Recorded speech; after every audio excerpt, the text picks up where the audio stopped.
অনেক মতামত অনুযায়ী অনেক কিছু অনেক জায়গায় দেখার পর আমি এটা আপনাদেরকে তথ্য দিচ্ছি, এই প্রকৃতিত্বের ইতিহাস। তো বন্ধুরা এখানে ধুম হয়ে গেছে বন্ধুরা, অনেকটাই তো উঠলাম।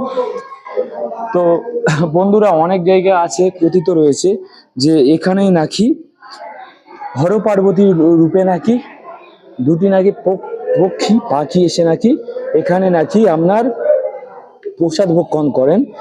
আবার নাকি এখান থেকে আপনার দুপুর 2 ঘটিকায় ওনারা আসেন, এসে মানে প্রসাদ ভক্ষণ করে আবার নাকি এখান থেকে চলে যান রামেশ্বরম এবং চিদম্বরমের উদ্দেশ্য নিয়ে। তো এখন আমরা উঠছি, তো আরো একটা মত রয়েছে, আমি সমস্ত কিছু আপনাদেরকে জানাবো। চলুন উপরের দিকে যাই, সবাই উঠছেন দেখা পাচ্ছেন।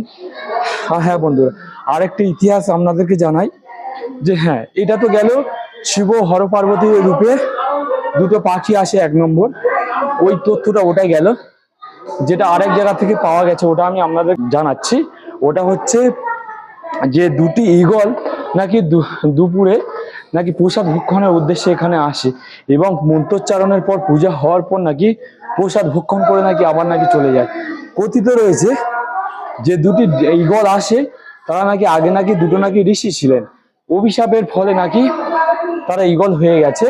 তো মোটামুটি এই ছিল এর ইতিহাস।